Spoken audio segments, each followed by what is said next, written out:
కాపాడినందుకు. ఇంకెవరి మీద అమ్మా? మీ మీద కేసు ఉందా? ఏం కేసు పెట్టిరు మీ మీద? ఇక్కడ మా వాళ్ళకు అక్కడ రౌడీ సీడమ్ అని అరెస్ట్ చేసిర్రు. అయితే అక్కడ గుడి కాడికి వచ్చిర్రు. వస్తే అక్కడ వస్తే మేము ఎందుకు వచ్చిర్రు గుడికి, మాకు పోనీకి జాగలేదు, ఎందుకు అట్లా చేసారు అని అన్నారు. అంటే మాకు మీరు ఎవరు అమ్మ జరగకుండా మా వాళ్ళని తొలుకొచ్చిర్రు. మా వాళ్ళని తొలుకొచ్చి మమ్మల్ని కొట్టిర్రు. మా జాగలో వచ్చి మమ్మల్ని ఎందుకు కొడతారు, మేము గిట్ట వాళ్ళని కొట్టినాం. కొడితే మాకు చెయ్యి కాళ్ళు ఇరిగినాయి సార్. నాకు దొబ్బేసి నేను కింద పడిపోయినా, అందరం మురికినాం ఇక్కడ గుడి కాడ. అయితే మా మరిది, మా బావ, మా మామ అందరు ఎవ్వరు లేరు అసలు. మేము ఆడపిల్ల మేము చేస్తాం సార్. ఇక వచ్చిర్రు పోలీసు వాళ్ళు గిట్ట, వాళ్ళకి ఏమంటలేరు, మమ్మల్ని చూస్తుర్రు, ఫోటోలు తీస్తుర్రు. నేనన్నా ఎందుకు వచ్చిర్రు సార్ మీరు ఇక్కడ? మా భూమి మీద, మా కబ్జా మీద మేము ఉన్నాము, మీరు ఎందుకు వచ్చిర్రు? మా వాళ్ళని అందరినీ పోలీస్ స్టేషన్లో పంపించారు. మా బావలు లేరు, మా మామలు లేరు, మాకు ఇట్లా కొడుతుర్రు, ఏం పరిస్థితి సార్ అని మేము పోలీసు పోయి అడిగినాం. మాకు తెలియదమ్మా మీ వాళ్ళదేంది, మీ లంబడోళ్ళదేంది, ఏం సాగుతుంది మీది, ఎన్ని రోజులు సాగిస్తారు అని తోలుకొచ్చారు. మళ్ళీ చిక్కులని గిట్ట తోలుకొచ్చారు. మా లంబడోళ్ళని గిట్ట లేడీస్ని తోలుకొచ్చారు.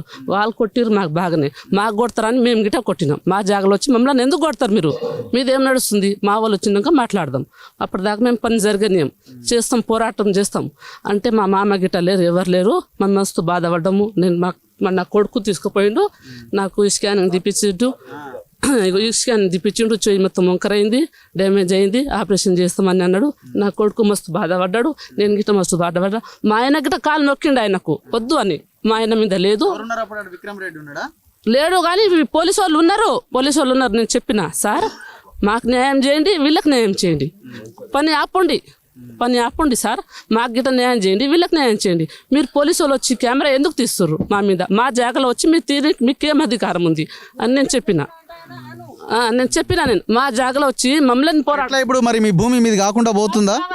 మాకు కావాలి, మేము ఇక్కడనే కూర్చుంటాము, కాదంటే ఏడుకంటే అడిగిపోతాం, కానీ మాకు కావాలి. మా చేతులు ఇరిగినాయి, మాకేం లేకుండా చేసిర్రు. మా మామూలకు అప్పుడు చదువు లేదు, మాకు చదువు లేదు, మా పిల్లలకు ఉంది. మా మామూలు గుడ్డిగా నమ్మిర్రు. మా ఆయనకు పోయి కాలు మొక్కిండు, దొరకాలు అయితే దొర ఇట్లా దొబ్బేసిండు. మా మరిది పోయిండు, మా మరిది గిట్ట కొట్టి నీకు వచ్చిండు. ఆయన అధికారం ఏంది, మాకు కావాలి, అదొకటి మా భూమి మాకు కావాలి సార్, అంతే మాకు అడిగింది, ఇంకేం లేదు. మీదేడుందమ్మా? ఏమమ్మా ఇట్రా, ఏమైతుంది, ఏమా నీకు? కొంచెం గట్టిగా మాట్లాడుతుంది కదా అని పిలుస్తున్నా. తెలుసు అంతా చెప్తున్నా సార్. ఈ ఊరేనా మీది? ఏ ఊరు మీది? కొండకల్. కొండకల్ మీది కాదంటుండు కదా మరి ఆయన దొర? ఆయన దొరదే కాదు, మాది కొండకల్. దొర ఏ ఊరోడో తెలియదు, ఈ ఊరే గాని ఇడిచిపోయినప్పుడు ఏ ఊరోడో మనకు తెలియదు. అట్లా మీ తండ్రి మీ తాతలు ఏం చేసేది? మా మామ మా మామ సంపాదించింది భూమి 300 మేము కట్టినాము. భూమి మేము ఆయన దగ్గరికి వెళ్ళి తీసుకున్న తర్వాత మేము అప్పుడు సంధి చేసుకొని తినుకుంటూ వస్తున్నాము. ఇప్పుడు నడమంటారా అపర్ణాలు వచ్చి మా భూమి మీద ఇప్పుడు వండుకుంటున్నారు. వాళ్ళకు వండడానికి అధికారం లేదు, వాళ్ళకు ఇది లేదు, అర్హత లేదు. ఇక మేమే చేసుకొని తింటామంటే మేము పోరాటం చేస్తున్నాం సార్. కానీ మరి ఎట్లా మరి ప్రభుత్వాలు లీడర్లు సపోర్ట్ ఉన్నారు కదా, మరి వాళ్ళకి ఎన్ని రోజులని కొట్లాడతారు మీరు? వాళ్ళు ఎంత సపోర్ట్ ఉంటారో ఉండని, మేము మాత్రం పోరాటం చేస్తాం. ఎన్ని రోజులని చేస్తారు? చేస్తాం, సత్యం దగ్గర చేస్తాం. వాళ్ళన్నా సావాలి, మేమన్నా సావాలి. ఇది రెండు ఖచ్చితంగా. 10 మందిలో 60 మందిలో ఒకరు సస్తే ఏం కాదు. వాళ్ళకన్నా మేము చంపాలి, వాళ్ళన్నా మాకు చంపాలి. అప్పటి వరకు మేము భూమి ఇడవము, అది మా సముచ్చ. మరి మీరు ఇక్కడ నుంచి వెళ్ళిపోరు, మీకు పైసలు ఇస్తాం వెళ్ళిపోరంటే పోతారా? పైసలు వద్దు, మాకు పైసలు అవసరం లేవు. ఆయన దొంగ తెల్ల పేపర్ మీద నల్ల పెన్నుతోని రాసి నేను ఏడన్నా పోయి అమ్ముతాను, ఆడపిల్లలు అమ్ముతారా భూమి, ఆ పేపర్ కూడా మాకు పంపిండు. నేను ఏడపోయి అమ్మినా దొంగోడు, వాడి ముఖం చూసినావా ఇంతవరకు? చూసినా, మాట్లాడినా ఎదురుగా వచ్చి ఒక్కనికి ఏమో నువ్వు తొట్టలేయకు, ఒక్కనికి బయలేయకు అట్లా కూడా అన్నా. ఇప్పుడు ప్రూఫ్ చేయమంటే చెప్పిస్తా నేను. మళ్ళా కొట్టనికి కూడా పోయినాము. ఆయనకు 3 గంటల ఎండన నిలబెట్టినాము, జరగలేడు. మళ్ళీ మాకు కొట్టిండు, మేము గిట్ట ఆయన కొట్టనికి పోయినాం, జరగడు. మీరమ్మా మీరేం మాది ముంగట తొండ సార్. అక్కడ ఒక తండ ఉండే, చిన్న తండ ముంగట. ఇవన్నీ తుక్య ముగ్గురు సార్, మేము అక్కడ ఉన్నాము. భూమి అక్కడ సాఫ్ చేసి మేము చాలా పంటలు వేస్తుంటాం అక్కడ. జొన్నలు, కందులు, గోకరకాయ, టమాటాలు అన్ని వేస్తుంటాం మేము. అన్ని వేసి ఆ భూమి బంగారం లాంటి భూమి చేసినాం సార్ మేము. ఇలాంటి భూమి చేసినాము. దాని తర్వాత ఏమో మాకు తాగే నీళ్ళు లేక గుంత దోగి నీళ్ళు తాగినాం మేము. ఇక్కడ బైక్ వెళ్ళి ఈ గర్దన్ వాళ్ళ బైక్ వెళ్ళి నీళ్ళు ఎత్తుకోపోయినాం మేము. కొన్ని రోజులు ఆడికెళ్ళి ఎత్తుకోపోయినాం, కొన్ని రోజులు గుంత దోగి నీళ్ళు తాగినాం. అప్పుడు దాకా మేము తర్వాత ఏం చేసినామంటే అనంతరెడ్డి పటేల్ ఏం చేసిండు, ఎంతగానో కష్టం చేసి నీళ్ళు ఎత్తుకొచ్చి తాగుతారు, బోర్ వేపిస్తా అని అనంతరెడ్డి పటేల్ బోర్ వేపించిండు. అవాదం చెప్పొద్దు, వేపించినామని చెప్తున్నాం. మా ముసలోళ్ళు మేము అడిగినాము, పెద్దనైనా ఈ భూమికి ఇంతగానం సాఫ్ చేస్తున్నాం, మనం ఇంతగానం పోదలు కొడుతున్నాం, ఈ భూమి మనదేరా అని అడిగినా నేను. అడిగితే మనదే బిడ్డ, విక్రమరెడ్డి పటేల్కు భుజం మీద ఎత్తుకొని పెద్దకు చేసిన నేను. భుజం మీద ఎత్తుకున్నా, పెద్దకు చేసిన, ఆయన నడిపిన, ఆయన దగ్గర జీతం ఉన్నా నేను, మా వచ్చే పెద్దనైనా ఇట్లా అన్నాడు నాకు. ఇట్లా చెప్తే సరే అని ఆ భూమి చేసుకొని తిన్నాం మేము. ఇప్పుడు దాకా చేసుకొని తిన్నాం. తర్వాత బోర్లు వేపించినాము. బోర్లు వేపించిన తర్వాత ఏమో ఈ రవీందర్ రెడ్డి అప్పన్న ఆయన ఎవరో ఏమో మాకు తెలియదు, ఆయన వచ్చి కేసులు పెట్టిండు మా మీద. కేసులు జరిగినాయి, అన్ని జరిగినాయి. ఆడికెళ్ళి ఇల్లు లేపేసిండ్రు మాకు, అన్నీ అయినాయి సార్. దాని తర్వాత ఆడ ఒక దేవుడు ఉన్నాడు సార్, రోడ్డు మీద ఒక దేవుడు ఉంటాడు. పొంగనే మనం దేవునికి మొక్కుకొని పోతాం, దేవునికి పూజ చేద్దామని అన్ని తీసుకొని పోయిండ్రు. అన్ని తీసుకొని పోతే చేపియవచ్చు కదా, దర్గా చేయనీయలేరు. నీళ్ళేసిండ్రు పోయిలా. పోలీసు వాళ్ళు వచ్చి, పోలీసు వాళ్ళు చేయనీయలేరు. పోలీసు వాళ్ళు దేవునికి పూజ చేసుకోరా, వాళ్ళు చేసుకోరా, చేయనీయలేరు. ఆడికెళ్ళి యాటాన్ గిట్ట కోయనీయలేరు. నీళ్ళేసిండ్రు పోలీసు వాళ్ళు వచ్చు. పోలీసు వాళ్ళకి ఇంత దౌర్జన్యమా సార్? మేము ఆ భూమికి ఎట్లా చేసినామంటే ఆ భూమి గురించి మాకు ఇట్లా కండ్లో నీళ్ళు కారుతుంది మాకు. ఇట్లా ఇలా భూమి చేసి ఏం లేదు, ఆయన మొత్తం అవి షెడ్ వేసిండు, ఆయన కబ్జా చేసుకుండు. ఆ భూమిలో పోతే కేసులు మాకు, ఆ భూమిలో పోతే మా కేసులు. 2 రోజులు ఇట్లా కొట్లాడదాం, ఇది కొట్లాడి చచ్చేదాకా కొట్లాడదాము చేద్దామని మేము అనుకుంటున్నాం. మాకు మా పెద్దనైనా ఇట్లా చెప్పిండు నాకు. అయితే మాకు ఒక పాస్బుక్ ఉండే సార్ మా పేరు మీద. పాస్బుక్ ఉంటే దూరా గుంజుకున్నాడు, విక్రమ్ రెడ్డి దూరా గుంజుకుంటే, దూరా మా పాస్బుక్ ఎందుకు గుంజుకున్నావు నువ్వు, ఎందుకు గుంజుకున్నావు, మా పాస్బుక్ మాకు ఇచ్చాయని మేము పోయినాం. వాళ్ళ మొగలేం ఇద్దరం పోయినాం. మా ముసలి ఆయన చచ్చిపోయిన తర్వాత పోతే ఎక్కడిది అమ్మా పాస్బుక్, అనంతరెడ్డి పటేల్ ఎక్కడ పెట్టిండో ఏమో అంటే, కాదు దూరా మాకు మా పాస్బుక్ మాకు కావాలి, నీవు గుంజుకున్నావు కదా మాది మాకు కావాలి అంటే, ఎవరో తోపంటి వచ్చేటోళ్ళు పోయేటోళ్ళు ఇచ్చిపోతారా మా పాస్బుక్? భూమి ఏడ ఉంది, మీ పేరు మీద భూమి లేదు ఇట్లా అన్నాడు. ఇట్లా అంటున్నావు కదా దూరా, ఇగో ఈ కాగితం ఉంది నా దగ్గర, ఈ కాగితం ఉంది ఇట్లా అని ఈ కాగితం చూపెట్టిన ఆయనకు. పాత కాగితం ఉండే అది చూపెట్టిన. సరే ఈ కాగితం నీ దగ్గర ఉంది కదా తీసుకొని వెళ్ళిపోమని అన్నాడు. ఏం చేయాలి దూరా సార్? మేము కూడా మాది ఇదే తండ, ఇదే తండ కిరి తండకి వెళ్ళి వచ్చినాం సార్.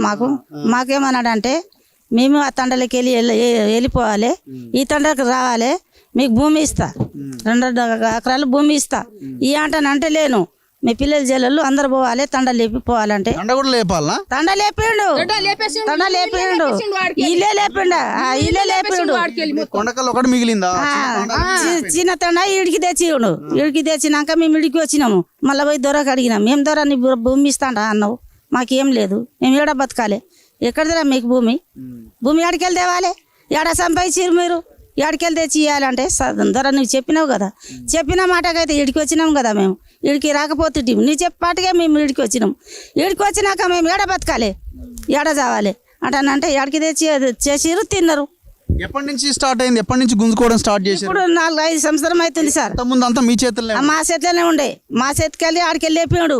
లేపినాక ఇడికి వచ్చినాం. ఇడికి వచ్చిన సది మాకు చేయని ఇస్తలేడు, మాకు తినని ఇస్తలేడు, మాకు సావని ఇస్తలేడు. ఈయనే చావాలి, ఈయనే బతకాలి అంటే ఏడ పోయి బతకాలి, పిల్ల జల్లు ఎట్లా బతకాలి, మేము ఎట్లా బతకాలి? మీరమ్మా? కొండకల్లు తాండానేనా ఇది? తాండా కాదు, కొండకల్ విలేజ్. పర్లేదు, విలేజా? మీ సమస్య ఏంది అంటే మా నాన్న వాళ్ళ నానమ్మ వాళ్ళ తాత, మా నాన్న వాళ్ళ నానమ్మ, మళ్ళీ వాళ్ళ నాయన అమ్మ అందరూ దొరల దగ్గర సేకర్ చేశారు. సేకర్ అంటే ఈ భూమి అంతా ఒకరిద్దరు రెడ్ల చేతిలో ఉండే, ఆ విక్రమ్ రెడ్డి అన్నదమ్ము వాళ్ళు చేసింది ఏం లేదు. ఇప్పుడు నరసింహారెడ్డి దొర వచ్చి ఈడ నాగలు కట్టి దున్నలే, మళ్ళా వాళ్ళ విక్రమ్ రెడ్డి దొర వచ్చి ఆయన నాగలు కట్టి దున్నలే. ఏనాడు పొలం చూసుకున్నది తెలియదు వాళ్ళకు. మా తాత 4 ఎడ్లు కట్టి పొలం దున్నుతుండేనంట. పొద్దున 4 గంటలకు, నైట్ లో కూడా అది వెన్నెల ఉంటుంది కదా, ఆ వెన్నెలకు కూడా పొలాలు పని చేసిండ్రు వీళ్ళు. వాళ్ళకి టైం టేబుల్ ఏం లేదు, ఏ రాత్రి లేదు పగలు లేదు. ఇప్పుడు మన జాబ్కి వస్తే ఒక టైం ఉంటుంది, వాళ్ళకి టైం అనేదే లేదు అసలు. అట్లా సేవ చేసిన వాళ్ళు, సరే మేము పట్టా భూమి మా నాన్న చూపించిండు, నా బిడ్డ పెళ్ళి ఉంది, నేను నీకు పట్టా అమ్ముతా 365 అని చూపించొచ్చాడు. సరే మా నాన్న పెళ్లి పెట్టుకొని రా, నీ బిడ్డ ఉంది అంటున్నావు కదా అన్నాడు. సరే పెళ్లి పెట్టుకొని వచ్చినాక ఆయన ఫోన్ చేస్తే ఆయన దగ్గర మాస్టర్ అని ఉండే, ఆయన ఐసీయూలో ఉన్నాడు, ఆయన హెల్త్ బాగాలేదు అని అంటే మా నాన్న హార్ట్ అటాక్ వచ్చి చనిపోయాడు. సరే నాన్న చనిపోయినాక మేము పోయినాం, అమ్మేసినాం. దానికి మేము అడగట్లేదు. నాన్న పేరు మీద లవన్న పట్ట ఎకరన్నర ఉంది. అది దానికోసం మళ్ళీ మేము అడుగుతున్నప్పుడు నేను మళ్ళీ చెప్తా నేను అది మీ భూమి ఎక్కడ ఉంది? ఇక్కడే ఉంది సార్. ఇప్పుడు మెయిన్ రోడ్డుకు 100 ఫీట్ల పెద్ద గోడ కట్టిండు కదా ఆ గోడది. ఇప్పుడు అందులోకి రావడానికి నువ్వు ఎట్లా పోతావు? అది నాది. మీరు అమ్మడం ఎవరికి అమ్మారు? విక్రమ్ రెడ్డి దొరకే అమ్మినాం. అంటే పట్టాది అమ్మినాం మేము, పట్టాదాని గురించి అడగాలి. ఇది అమ్మకం కొనుగోలు కూడా కాదు యాక్చువల్గా. ఇది వీళ్ళంతా ఈ కుటుంబానికి చాకరీ చేశారు. చాకరీ చేసినప్పుడు సీలింగ్ లో ప్రభుత్వం అంత భూమి తీసుకున్నది. తీసుకున్న తర్వాత మళ్ళీ ఈ పేదలకు వచ్చింది ఆ భూమి. వీళ్ళ దగ్గర నుంచి మళ్ళీ కొనుగోలు చేసిండు. ఎంతకు అమ్మిరమ్మా? సరే మాది వదిలేయండి. ఎంతకు అమ్మినాము? సరే పట్టాది ఎంతకు అమ్మిరు మీరు? పట్టాది 15,000 ఇచ్చిండు సార్, 15 లక్షలు ఇచ్చిండు సార్ ఎకరానికి. 15 లక్షలు ఏ సంవత్సరంలో? అది 2009లో. 2009లో ఎకరంన్నర భూమి 15 లక్షలకు అమ్మిరు ఇల్లు. ఇవాళ దగ్గర ఎకరంన్నర అంటే ఒక 50 నుంచి 100 కోట్ల ప్రాపర్టీ. లక్షలకు కొన్నాడు, మాది 15 లక్షలకు ఇచ్చిండు. మేము ఎంత ఆడపిల్లల పరిస్థితి బాగాలేదు. ఎందుకు అంత ఇదిగా అమ్మిరు మరి? పెళ్లి కోసం అని అది పెట్టుకొని నాన్న హార్ట్ అటాక్ వచ్చి చనిపోయిండు. పెళ్లి పెట్టుకున్న తర్వాత నువ్వు రా అన్నాడు. ఆయన పోయి హాస్పిటల్లో పడ్డాడు. నాన్న దగ్గర డబ్బులు లేవు, హార్ట్ అటాక్ వచ్చి నాన్న చనిపోయిండు. చనిపోయినాక మేము ప్రాధేయపడితే అది కూడా నేను 7 లక్షలు ఇస్తా, అవతల వాళ్ళకి 7 లక్షలు ఇచ్చిన. మళ్ళీ అదే వేరే వాళ్ళకి 24 లక్షలకు ఎకరా కొన్నాడు మా పొలం కొన్నప్పుడే. ఇప్పుడు పట్టా మీరెవరి దగ్గర నుంచి కొన్నారు? మేము పట్టా ఎవరి దగ్గర కొనలేదు, మా నాన్న వాళ్ళ సీలింగే కదా అదంతా. అదో పట్టా ఉంది అంటుంది. ఎక్కడది? 65 అమ్మేసినాం సార్, మా పెద్దలది అది. ఓకే. సో అందరి బాధ ఇదే పాపం. వీళ్ళ ఇప్పుడు ఈ తాండాను కూడా ఉంచాడు నాకు తెలిసి. ఇప్పుడు రేవంత్ రెడ్డి రెడీ అని అంటే ఒక 500 పోలీసులను దింపితే ఈ తాండా కూడా ఉండదు రేపొద్దున, ఏం మిగలదు. సో అందుకే వీడిని దొర అనకండి, దయచేసి దొంగ అని పేరు పెట్టండి. దొంగ అనండి, దొంగ అనండి, దొర అనద్దు.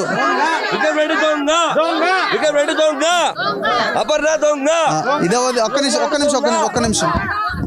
ఇదేం మీదా? ఎన్ని ఎకరాలు? అయితే ఇది వచ్చేసి అన్న, ఇది సైలెంట్. ఇది వచ్చేసి మా ముత్తాత సక్రునాయకు. మా ముత్తాత పేరు, మా తాతకు 2 కొడుకులు, తొంటరామ్లాన్ గోండియా. ఇది పీటీ ప్రొటెక్స్ అని వచ్చింది, PT land. 388 survey number 1, 387 1, 380 survey number. ఈ 3 సర్వే నంబర్ల దాదాపు పీటీ ల్యాండ్ వచ్చేసి 63 ఎకరాల 35 గుంటల ల్యాండ్ మా తాతలు చేసిర్రు. చేసుకుంటూ పోయేసరికల్లా ఈ పీటీ ల్యాండ్ కాడికి వెళ్ళి పక్కకు దొబ్బేసిన తర్వాత ఏమైంది, అక్కడ 391కి ఇట్లా పాస్బుక్లు వచ్చినాయి. సర్టిఫికేట్ వచ్చినాయి. ఉమ్మడి రాష్ట్రం ఉన్నప్పుడు మనకు 2001లో ఎప్పుడో అప్పుడు వచ్చినాయి. అప్పుడు పాస్బుక్లు వచ్చినాయి మనకు 391 సర్వే నంబరు. సరే ఇప్పుడు ఏడుంది మీ భూమి? ఇటు సైడ్ నీకు బ్యాక్ సైడ్ అక్కడ గోడ కట్టేసినారు, దాంట్లోకి పోవడానికి పూల్ లేదు. ఇది 391 సర్వే నంబర్. ఇది ఒకటి తూకేకు 1 ఎకరన్నర ఉంటుంది, వాచ్యకు ఎకరన్నర ఉంటుంది. సరే ఇది సర్టిఫికేట్ వచ్చింది. దీని ప్రకారంగా అప్పుడు ఏమైంది, మళ్ళీ ఇంకో సర్టిఫికేట్ కూడా ఉంది. ఈ తర్వాత ఏమైంది, మనం అక్కడ పోయినాం మళ్ళీ కింద తాండలే అక్కడ. ఎందుకంటే సరిహద్దు తాండాలు ఉంటాయి కదా, సరిహద్దు తాండాలు అక్కడ ఎట్లయితే జరిగిందో ఎలిమెల విలేజ్లా ఎట్లయితే జరిగిందో, ఈ 2 విలేజ్లకు కలిసి ఒకటే భూస్వామి కాబట్టి, ఈ దేశ్ముఖ్ ఒక్కడే కాబట్టి, అప్పుడు ఏం జరిగిందంటే మనం ఉండబోయి అక్కడ నాగలపల్లిలో ఇంత ఇసంతకు వస్తారని చెప్పేసి సరిహద్దు తాండాలకు ఇక్కడికి జరుపుకుంటూ వస్తారని చెప్పేసి మమ్మల్ని ఉండబోయి అప్పుడు చెట్లు కొట్టించుడు, మా తాతల మీద మా నాయనల మీద వాళ్ళ దగ్గర జీతాలు ఉండి ఎట్టికి కష్టాలు పడ్డారు, ఎట్టి చాకిరీ చేసారు ఆ దేశముఖుల దగ్గర. వాళ్ళ దగ్గర చేసుకుంటా పన్నులు కట్టిన రిసిప్ట్లు ఉన్నాయి. అక్కడ నంబరు మాకు ఈనాడు మాకే చదువు రాదు. ఆనాడు 80 కాలంలో మాకెక్కడ చదువు? 1980లో 10 ఇండ్లను లేపేసినాడు. 10 ఇండ్లను లేపేసి ఇక్కడ తెచ్చిండు. అక్కడ దాదాపు 30 నుంచి 35 ఎకరాల బిల్లాదాకల ల్యాండ్ అనేది మాకు ఐడియా, మాకు అసలు రాదు కదా. ఆ బిల్లాదాకల ల్యాండ్ మమ్మల్ని ఇండ్లు లేపేసినాక ఆ తాండతో పాటు ఆ తాండకి ఈ తాండకు అంతా కలిపి ఇస్తా అని చెప్పినాడు. వీడు ఎవడు అపర్ణ కన్స్ట్రక్షన్, వీడు బిల్డర్ ఒకడు రవందర్ రెడ్డి, ఎస్ఎస్ రెడ్డి, ఈ ఉదయమోహన్ రెడ్డి, వీళ్ళు ముగ్గురు కలిసి ఈ విక్రమ్ రెడ్డి ఈయన మమ్మల్ని ఆడికి వెళ్ళి దొబ్బేసినాడు కొంతమంది. నేను మొన్నటి దాకా కూర్చున్నాను. జస్ట్ 3 ఇది అవుతుంది, 3 ఇయర్స్ అవుతుంది నేను వచ్చి, అంతే 3 సంవత్సరాలు అవుతుంది నేను వచ్చి. అక్కడ నుంచి అక్కడ బోర్లు బావులు అన్నీ వేసినప్పటికి కూడా మళ్ళీ లేపేసినాడు సార్. గోడ కట్టేసిండా?